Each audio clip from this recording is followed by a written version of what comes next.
pertama kali adalah dia mencuci kedua tangannya dulu ya. Mencuci kedua tangan. Setelah itu mencuci kemaluan ya. Setelah itu mencuci kemaluan, khususnya ketika setelah misalnya melakukan hubungan ya suami istri, maka dibersihkan, dicuci eh, bekas-bekas yang masih melekat pada tubuhnya.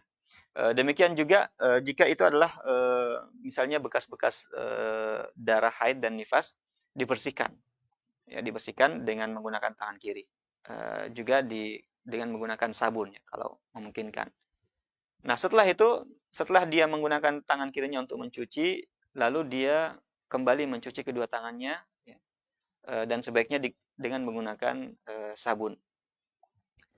Nah, setelah itu barulah dia berwudu dengan baik. Ya, sebagaimana ketika dia ingin melaksanakan sholat. Ya, ketika dia ingin melaksanakan sholat. Berwudu dengan sempurna. Mencuci tangan, ya.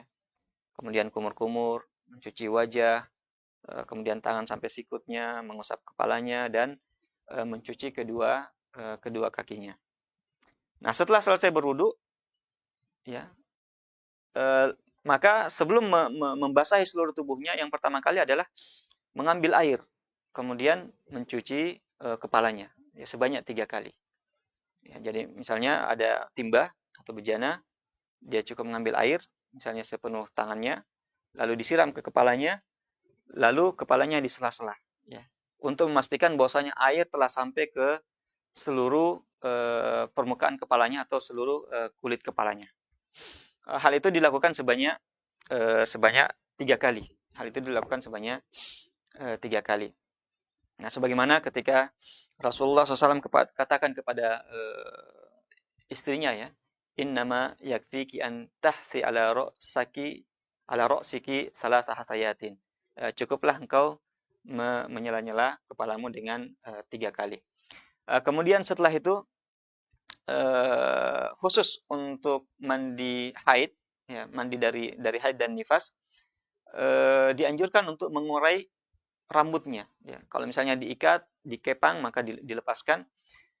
Dan mengurut kepala hingga betul-betul sampai ke kulit kepala. Ya. Sebagaimana disebutkan dalam hadis Asma tadi, fatadlukuhu dalkan syadidan. Diurut dengan sebaik-baiknya. Sehingga betul-betul air itu sampai kepada kulit kepala. Nah, di sini untuk mandi haid, ya, sebagian ulama kita mengatakan bahwasanya wajib bagi wanita untuk mengurai rambutnya. Adapun kalau dia mandi junub, ya, kalau mandi junub maka tidak mengapa rambutnya dikepang atau diikat. Ya, tidak perlu dia mengurai rambutnya. Mengapa ya? Karena junub ini terjadi berkali-kali ya, sementara haid dan nifas ya tidak sering terjadi. Oleh karena itu hendaknya dia menguraikan rambutnya. Kemudian setelah itu dia menyiram seluruh tubuhnya. Setelah dicuci kepala dengan baik, menyiram tubuh dimulai dari sisi kanan. Ya, disiram sisi kanan dulu, bagian anggota tubuh bagian kanan, kemudian setelah itu sisi kiri, lalu menyiram seluruh tubuhnya. Dan pastikan bahwasanya seluruh tubuh telah terbasahi oleh air. Ya, perhatikan tempat-tempat yang terkadang tidak terkena air. Misalnya di sela-sela, ya, di sela-sela jari atau kaki, ya, tumit, bagian pusar misalnya yang terkadang tidak terkena air.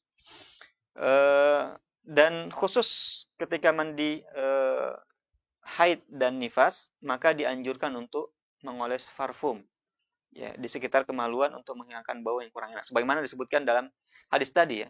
Kemudian ta'khudhu firsa mumassakah ya, menggunakan kapas yang telah dibasuhi dengan parfum. Ya, sekarang ini banyak kita lihat misalnya lagi populer digunakan parfum yang namanya misk tohara ya. Ada misk tohara. Nah, ini diambil, dioles, kemudian setelah itu dioles kepada bagian kemaluan agar supaya menghilangkan bau yang kurang enak. Setelah selesai, maka diakhiri dengan mencuci kedua kaki. Ya, mengakhiri dengan mencuci kedua kaki. Nah, inilah beberapa tata cara mandi wajib yang telah diambil dari beberapa hadis Rasulullah Shallallahu Alaihi Wasallam. Nah, ini adalah mandi wajib yang sempurna.